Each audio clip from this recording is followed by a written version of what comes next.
Hi, and welcome to Higher Comprehension with Chris and Jason.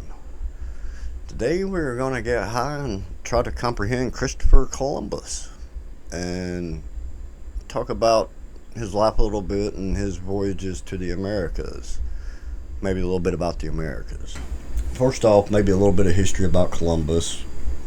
He was thought to be Italian, born in Genoa, Italy in 1451. He died on May 20th, 1506, and his body got bounced around. It was buried on one of the islands at one point, and then it was shipped back to Spain, and it might have ended up in Italy. Who knows? His body bounced around, but he was Jewish, and at that time, there was a large Jewish population in Spain, which is in Portugal, and that's who he sailed for, was Spain. He couldn't get anybody else to finance him. But they were forced at that time to convert to Christianity. And a lot of them kept their Jewish faith, even though openly, they acted like Christians. They were known as crypto Jews or conversos, hidden Jews. And a lot of people think that Columbus thought the world was flat and that he was going to sail off the end of the earth. Columbus knew the earth wasn't flat. He had sailed for the Portuguese before, and he was in possession of maps, Portuguese maps and charts. He had a good idea of where he was going. The thing he didn't know is that the earth was much bigger than he thought. He thought he was going around the world to India and was going to find a shorter route to India by sailing in the other direction. Okay. But as I said, the world was much bigger than what he thought, and he actually landed in the Bahamas on San Salvador Island the first time around. After that, he sailed on to Haiti, but they were looking for a new route to India and China, which is where we get the term Indians from. But the term America, I'd like to talk about that for a minute because it's interesting. I remember distinctly in history class, as I'm sure you do, Chris, that we're taught that Amerigo Vespucci was the person that America was named after. He was a Portuguese sailor who sailed around the tip of South America, I believe, in 1508 or something like that. I'm bad with dates. But he was basically the first person to see the Pacific. He may not have sailed around it. Maybe he landed in South America and marched across and saw it or something. I can't remember the details. But anyway, we're supposedly named America after Amerigo Vespucci. But here's the thing. When you name something after somebody, you don't name it after their first name. You name it after their last name. This isn't the United States of Vespuccia. It's the United States of America.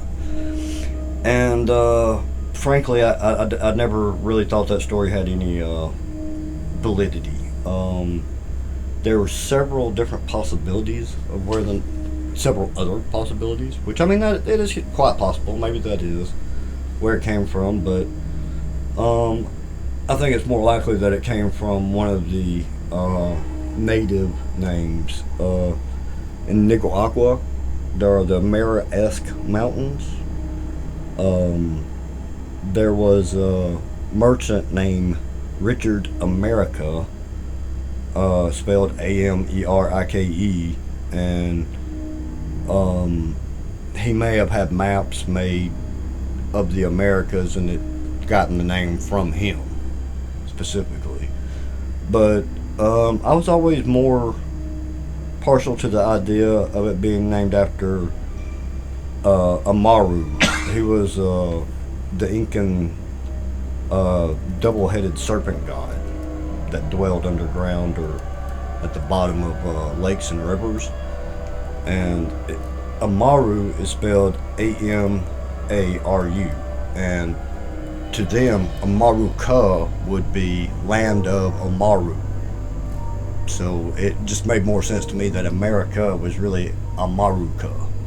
and we just kind of anglicized it as we do everything else and got America out of it. But who knows? No, it doesn't. There's no clear, distinct possibility of it. There's no clear evidence of who first termed the word America or whatever. So we're back to Columbus, and as I said, he made 4 voyages, but he never once set foot in mainland North America. Mostly he hit the islands in Bahamas and Haiti, but he did end up in Venezuela on his last voyage. But it's interesting, on one of his voyages, his first voyage, that is, he met up with 3 distinct tribes there: the Lacayan, Taino, and Arawak. And I'm sure I destroyed the pronunciation of all 3 of those. But it's the Arawak that I wanted to talk about, because to me it's the most interesting part of all of it. Of course, Columbus, after sailing over there, they were out of supplies. So in order to sail back, they needed supplies to last them the 34 days or so that it took to sail back.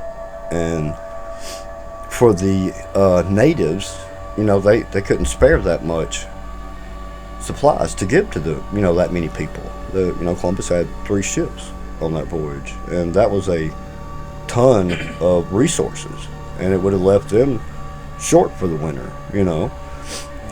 So basically Columbus tricks them. He has a calendar of I can't remember the origin of it, but basically it told him the solar eclipse was going to be the next day. So he tells the natives that if they don't give him the supplies he needs, that the next day he will make the sun disappear. He'll take it away from them. And they tell him whatever. And then the next day, of course, the eclipse happens and the sun disappears, and they found it amazing, and they gave up their supplies, and many of them probably died because of it, as a result of it. But it's funny or ironic. That's not funny. There's nothing funny about that. I didn't mean that. I mean, it's ironic. If he'd have done that to some of the other natives, they'd have laughed at him. Go ahead. We know about the eclipse. Is what they would have told him. The Mayans, the Incas, they were well versed in astrology, or astronomy, not astrology, astronomy, and looking at the stars. They knew the Mayan calendar was amazing. So they would have known about the eclipse. They would have said, all right, whatever, white dude. We know what's going to happen. But the Arawak did not, and they were very superstitious. So it probably caused many of them to die because of it. But there's a brief, true history of Christopher Columbus. May your comprehension be forever higher.